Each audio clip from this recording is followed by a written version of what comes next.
The air in the training hall of the Valdori Bastion Aethelgard was thick with the scent of ozone, sweat, and the metallic tang of sanctified iron.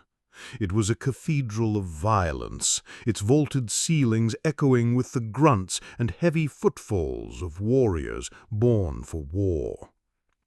Kaelen of the Third Fleet watched from the observation gallery, his arms crossed, a familiar knot of frustration tightening in his gut.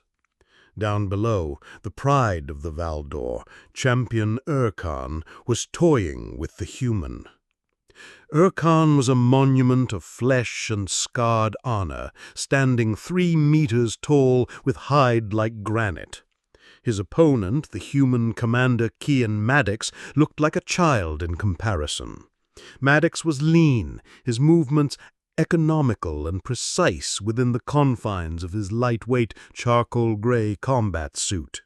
He held his training baton in a textbook-perfect guard, his face a mask of professional calm.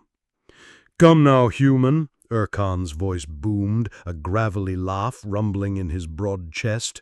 He parried a swift jab from Maddox with contemptuous ease, his own massive training blade hardly moving. "Is this the famous human tenacity? It feels more like a nervous twitch." Several Valdori warriors leaning against the walls chuckled, their massive frames shaking. They saw what Kaelen saw, a physical mismatch so profound it bordered on comedy. Maddox didn't reply. He simply reset his stance, his eyes tracking Urkan's every move. He was a fencer facing a battering ram. "Your form is excellent," Urkan continued, stepping forward, forcing Maddox to backpedal.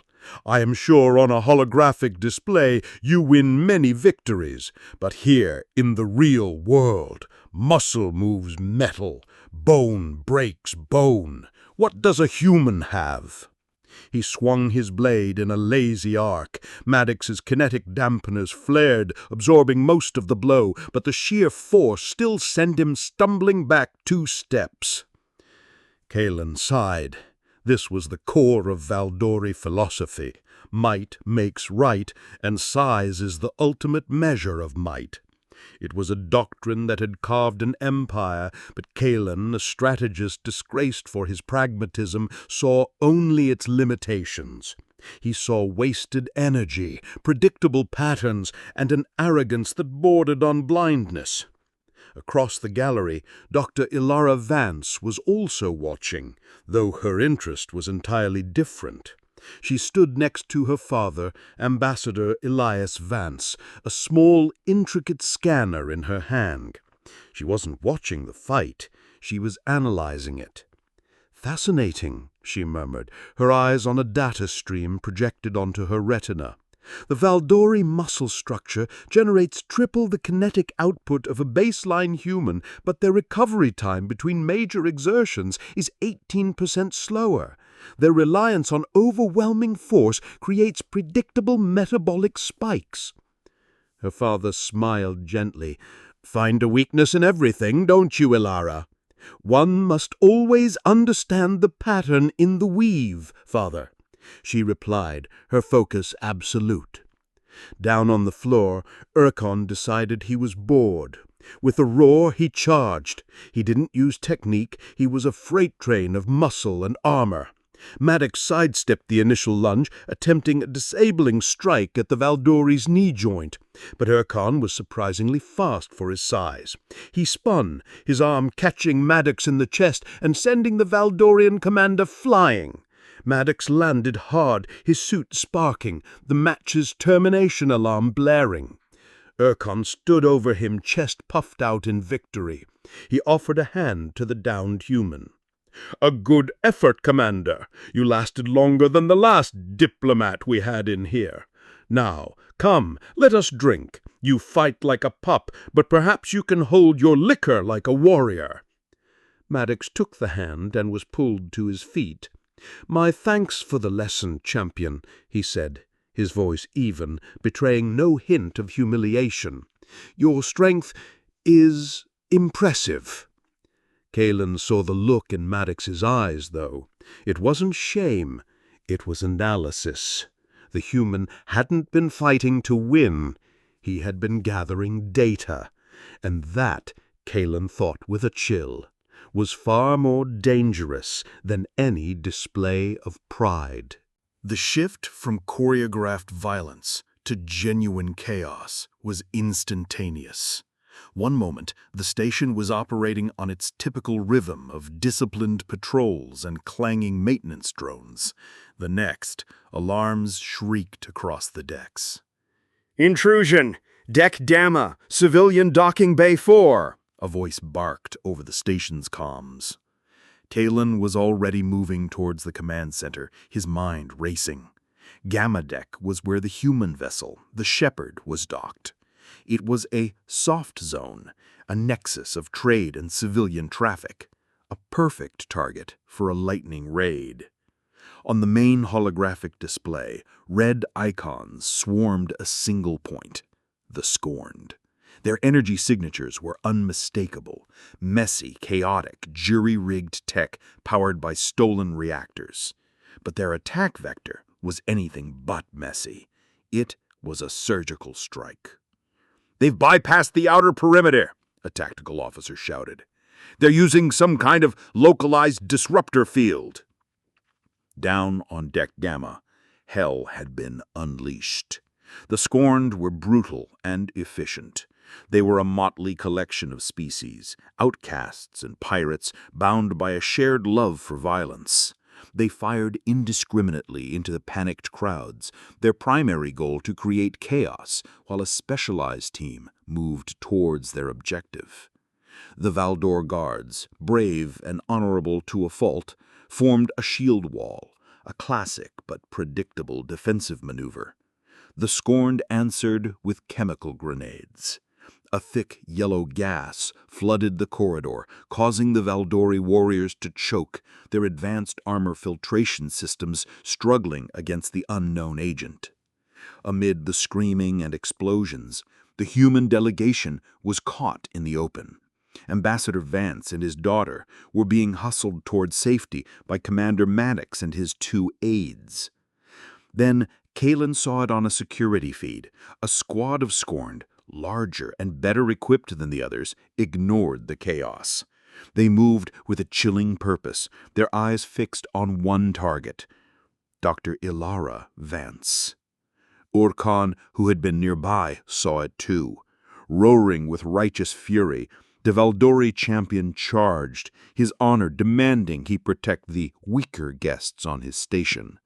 He was magnificent, he was brave, and he was a fool.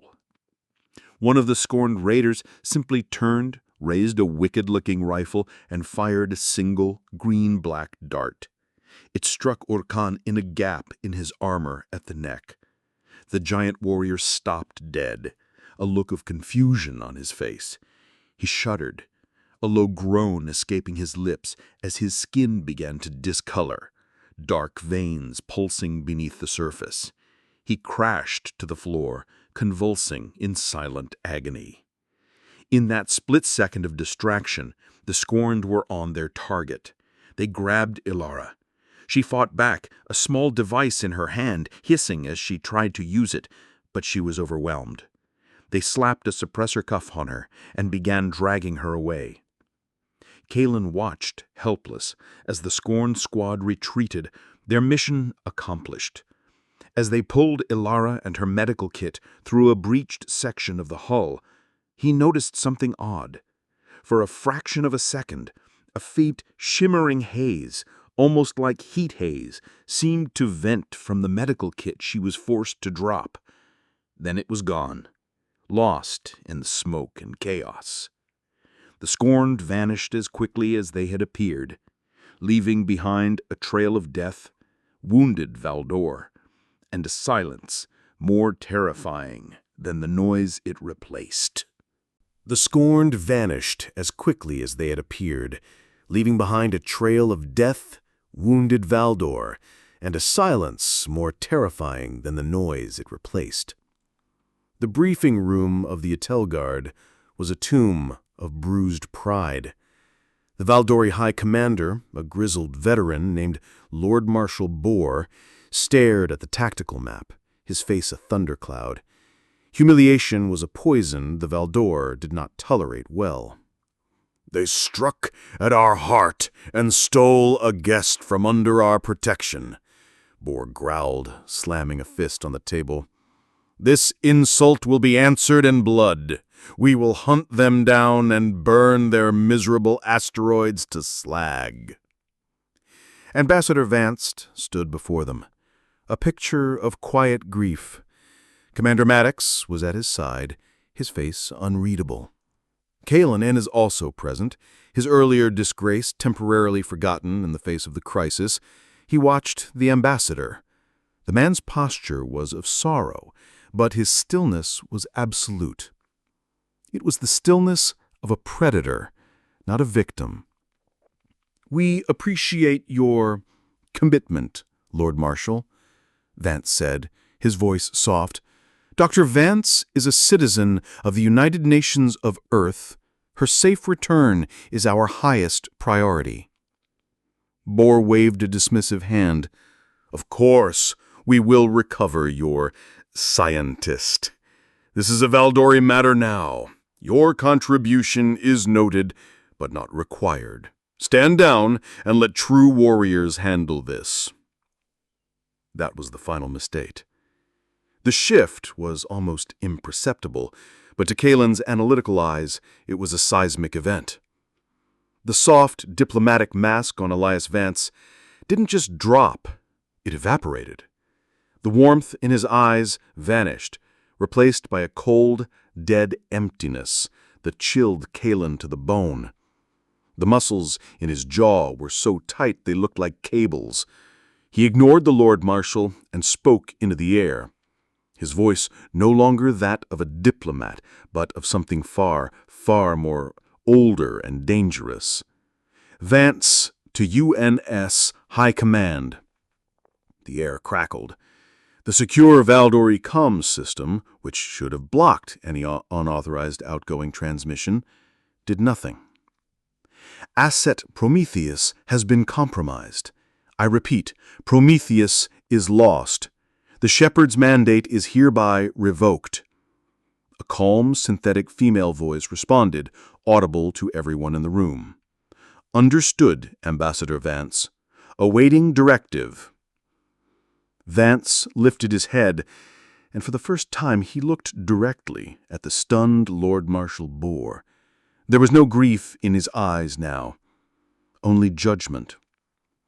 He spoke one final chilling sentence. "Activate Protocol Vengeance." The main holographic display in the center of the room flickered violently. The Valdori tactical officer cried out in alarm. "Sir, unidentified energy signatures, dozens of them. They're appearing everywhere at the edge of the system." On the map, a swarm of new icons blinked into existence. They weren't the messy signatures of the scorned. These were clean, sharp, and powerful. A fleet, a massive, hidden war fleet that had been lurking in the dark, waiting. Kaelen stared, his breath catching in his throat. The Shepherd wasn't a diplomatic vessel. It was a scout. It was the bait on the end of a very, very long hook. And the Valdor, in their arrogance, had just told the sleeping Leviathan holding the line that they were no longer needed. They had just dismissed the executioner. The pristine order of the Aethelgard's main medical bay had dissolved into a controlled panic. Valdori medics, beings trained to treat catastrophic battlefield wounds, severed limbs, plasma burns, explosive trauma, were utterly helpless. Their scanners could not identify the foreign agent ravaging their soldiers. Their medicines were useless. Kaelen stood by the entrance, the sterile air thick with the low, pained groans of his kin. On a reinforced biobed lay Khan. The champion's magnificent, mountain-like physique was now racked with violent tremors.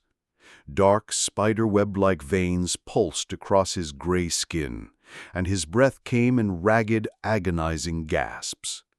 The poison was not merely killing him, it was unmaking him, cell by agonizing cell.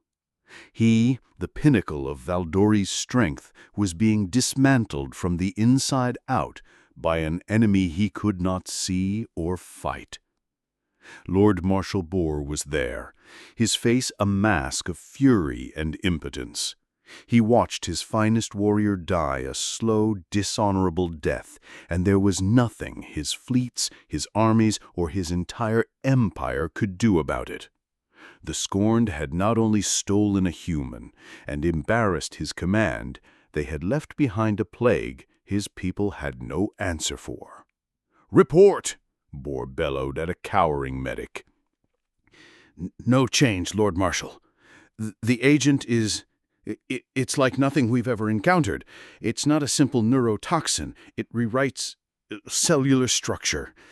It's a plague of deconstruction." Boar slammed his gauntlet against a wall, leaving a dent in the reinforced metal. "Useless, an empire of warriors brought to our knees by a pirate's filth." It was into this chamber of despair that the humans walked in. They didn't ask for permission.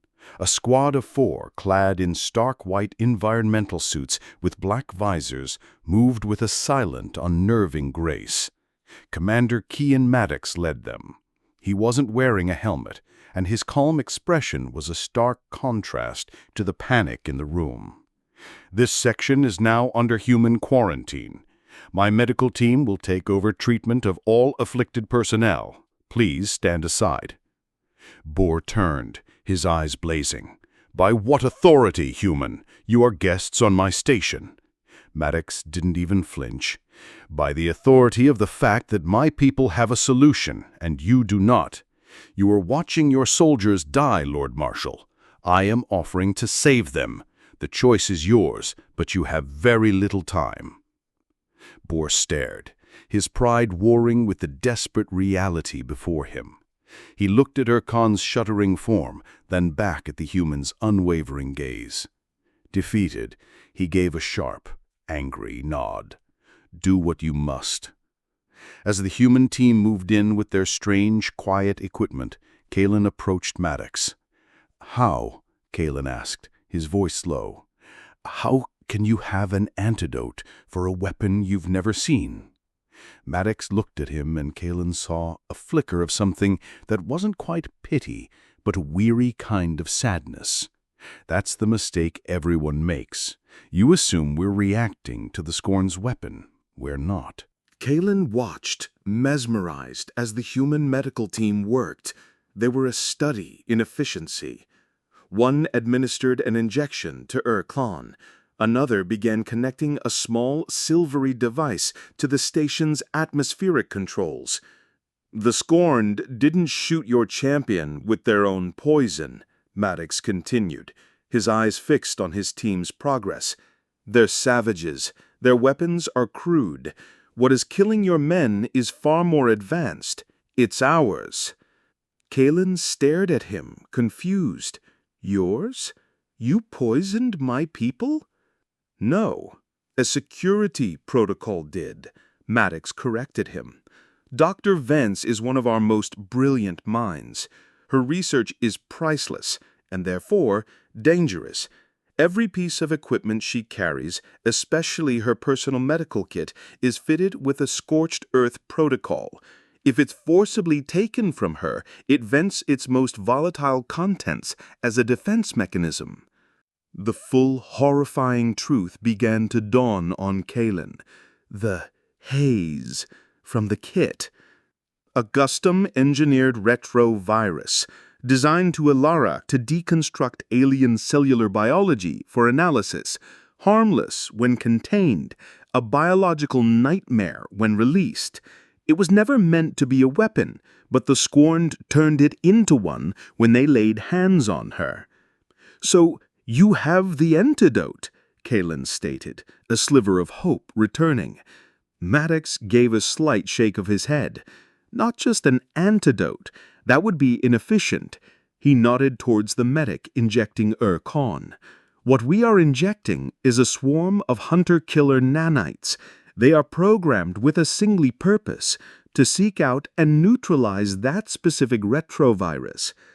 On the biobed, Urkon's tremors began to subside. The dark veins on his skin started to recede. A collective gasp went through the Valdori medics. "But that's only their primary function," Maddox said, a cold, sharp edge to his voice now. Kaelen felt a chill crawl up his spine again. He pointed to a tactical display one of his team had set up. A single pulsing dot of light had just appeared in the center. The nanites are designed to be resourceful. After they neutralize the retrovirus, they use the dead viral husks as a raw material. They reconfigure them, turning each one into a subatomic transmitter. He looked Kaelen directly in the eyes. "The antidote we just gave your dying soldiers has turned them into a giant system-wide compass. Every particle of that stolen virus in their bodies is now screaming a signal back to us, a signal that is leading us directly to the rest of the sample." Maddox's voice dropped to a near whisper. "Leading us straight to the pirates who took our doctor.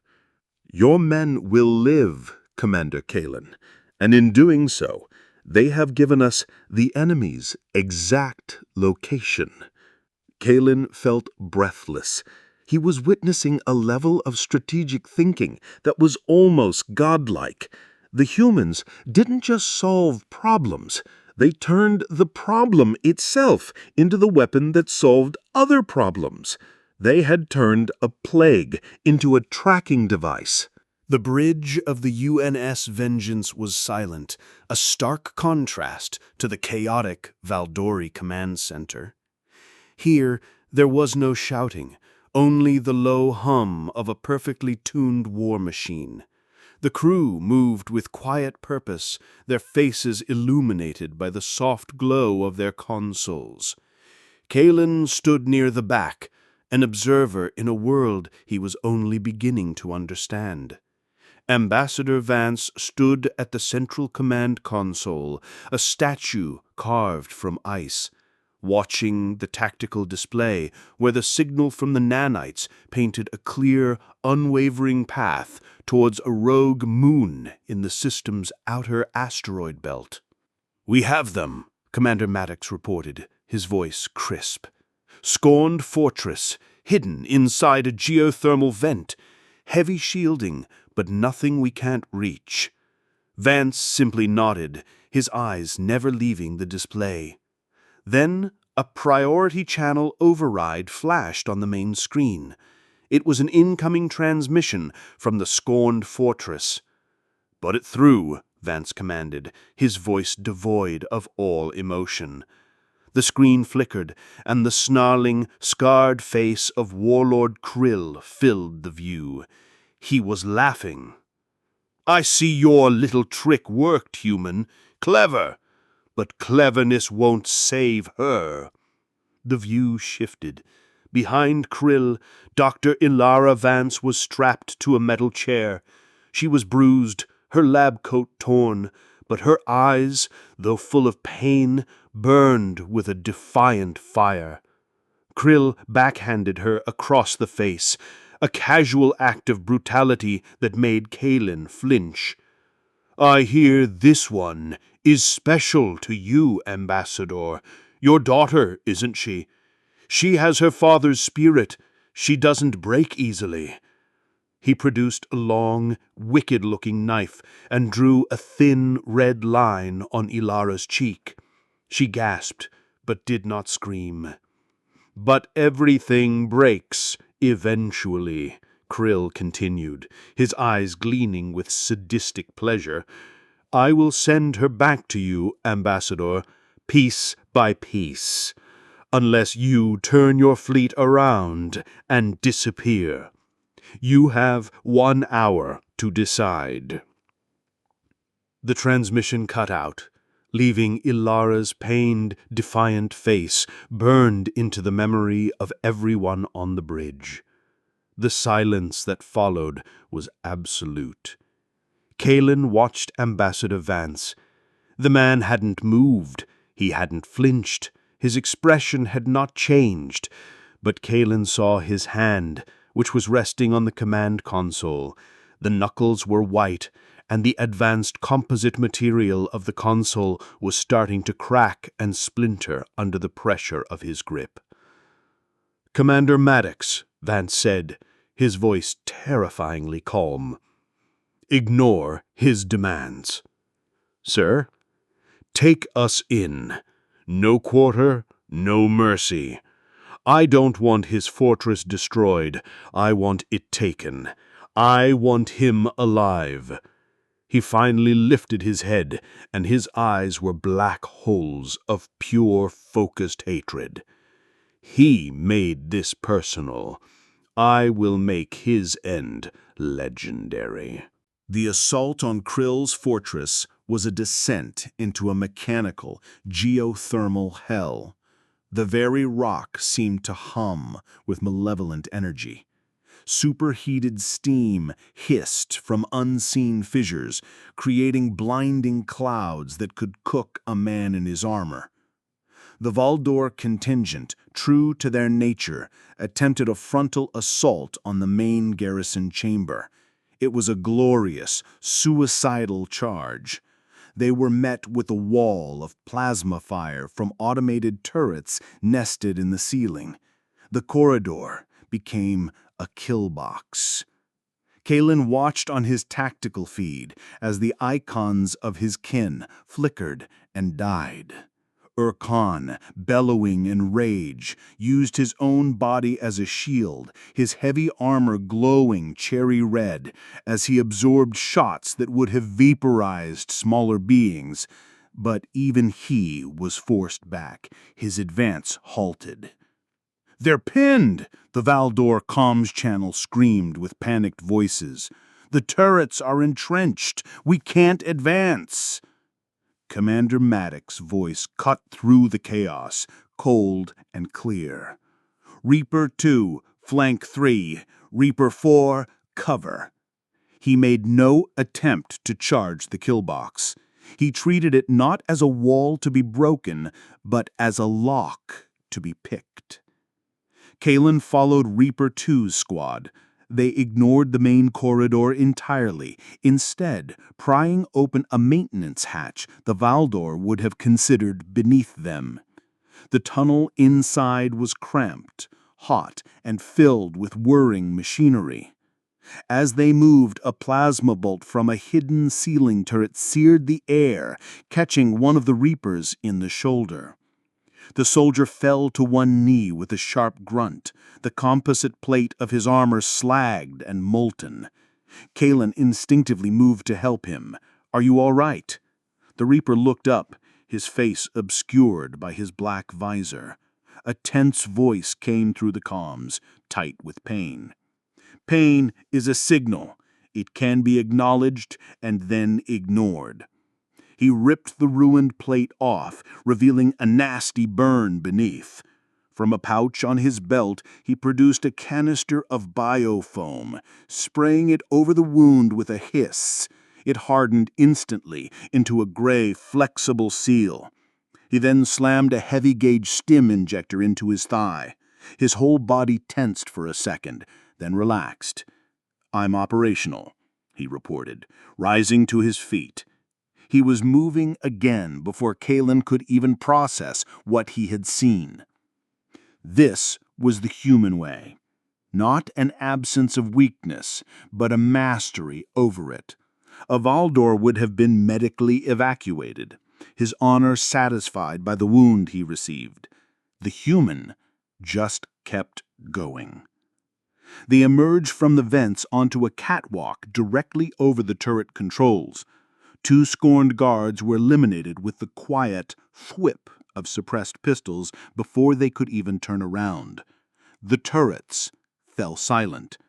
Below, the Valdor, seeing their chance, let out a triumphant roar and charged forward. Kaelen just shook his head. They hadn't won.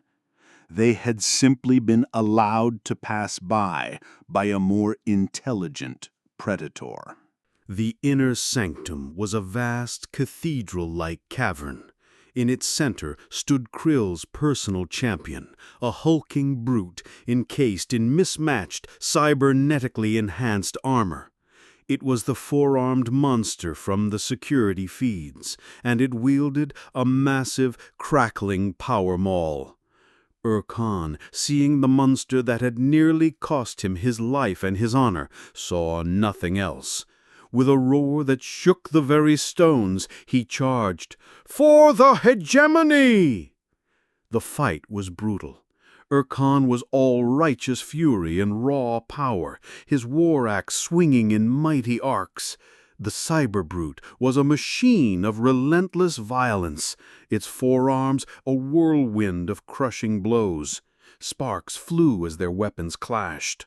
For every blow Khan landed, the brute seemed to land too, its metal limbs tireless, its movements brutally efficient. Kaelen watched the duel, analyzing it. Khan was tiring. His swings were becoming wider, more desperate. The brute, however, was just warming up.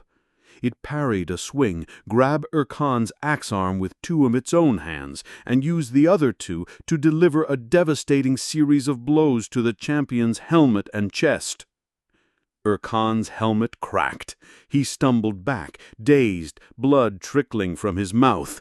The cyber brute tossed him aside like a broken doll and raised its power maul, ready to shatter the fallen champion's skull. "Maddox, no!" Kaelen warned, seeing the human commander moving in. It was suicide.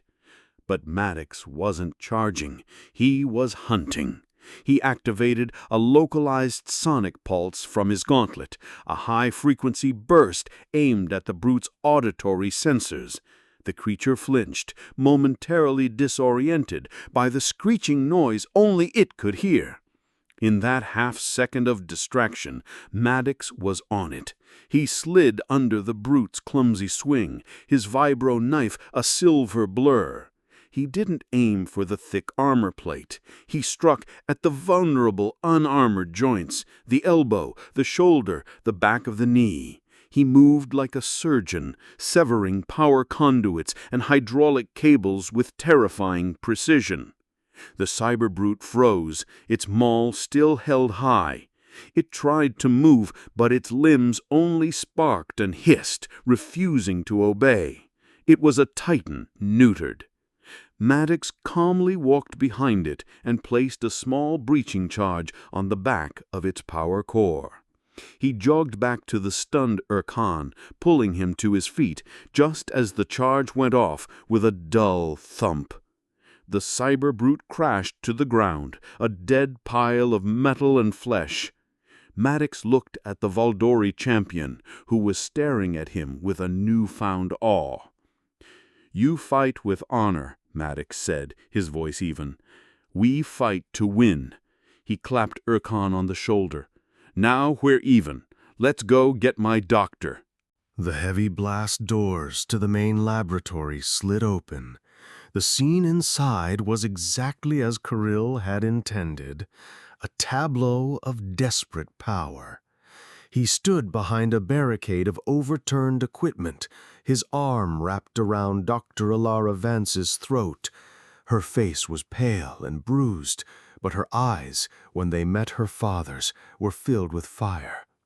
A large, crude bomb was strapped to the lab's primary reactor, its timer glowing an angry red, 0417, 0416. "Welcome, Vance," Kirill shrieked, his voice cracking with a mixture of triumph and terror. "Come to watch the final act? I've been waiting. One more step, and we send us all back to the stardust that made us." Ambassador Vance walked slowly into the room. He was unarmed. His face was unnervingly calm. He looked past the bomb, past the snarling warlord, and focused only on his daughter. "Ilara," he said, his voice soft enough to be a whisper, yet had carried across the entire chamber. I'm here. It's all right. Touching, Kael spat. Your pathetic human emotions are what got you into this mess. You should have just paid me. You should have just run. The timer clicked down. 0345. Vance took another step forward. You are mistaken, he said, his voice taking on a professorial tone, as if he were explaining a simple concept to a difficult child. My emotions are not my weakness, Kael. They are my clarity. They are my focus. And right now they are focused entirely on you. He stopped. You see, you think you set this trap, but you have been walking in mine since the moment you laid hands on my daughter. Kael laughed nervously. Lies. The bomb is real. Oh, the bomb is real enough, but it was never connected to that detonator. It's a distraction, a bright, shiny object to hold the attention of a simple-minded creature like yourself. The timer hit 2:30. Kaelen felt his own heart pounding. What was the human playing at? Ilara, with a surge of strength, managed to rasp. He's right, you monster. The trap isn't on the reactor. It's in the air. Vance smiled then. It was the most terrifying expression Kaelen had ever witnessed. It was a smile of pure intellectual satisfaction and bottomless hatred. When you dragged my daughter and her equipment into your fortress, you contaminated everything. Her medical kit, when breached, released a cloud of dormant, bioengineered fungal spores, microscopic, odorless. You've been breathing them in for hours. Your entire crew has. Kael's face went pale.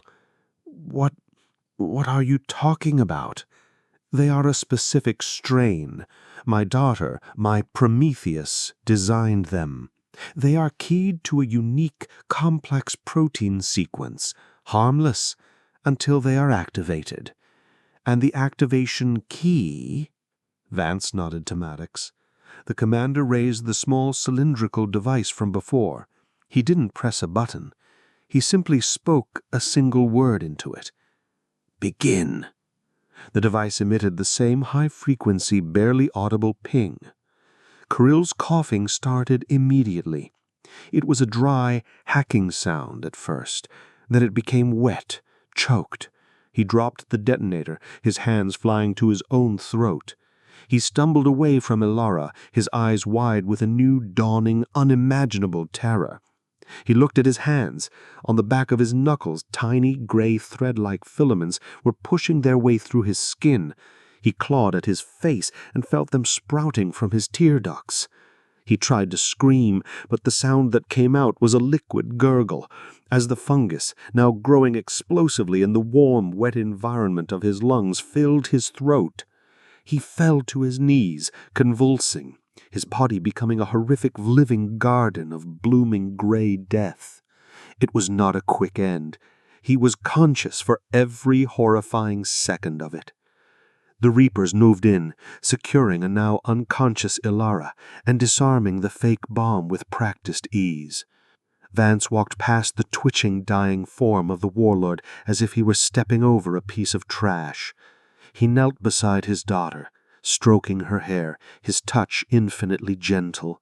He began tending to her wounds, his movements sure and steady.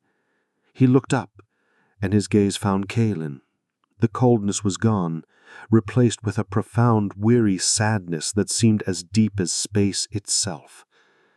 We do not seek war, Commander Kaelen. We cherish peace. We value life. We build, we explore, we learn. That is our nature. He paused, carefully applying a bio-clotting agent to a cut on Ilara's arm. But our nature also has a core imperative. We protect our own. And when that imperative is violated, when someone mistakes our compassion for weakness and makes our children bleed, he looked at the thing that was once crew, We do not engage in the honorable calculus of war. We engage in the biological certainty of extermination. We become a force of nature. We become the plague. Remember that. Kaelen could only nod, his throat too dry to speak. He looked at the father tending to his daughter and at the monster being consumed by a quiet, patient, and infinitely more terrifying form of violence than any Valdori warrior could ever conceive of. He had come here to analyze a weak, soft-spoken species. He now knew he had been standing in the presence of gods and monsters, and the most terrifying thing of all was that they were one and the same. And that is the lesson the galaxy would be forced to remember. There is a limit to human kindness, but there is no limit to their revenge. The story ends here. Thanks everyone for listening. If you liked this video, don't hesitate to hit that like button and subscribe to the channel. Remember to turn on the notification bell so you don't miss the next one. See you again.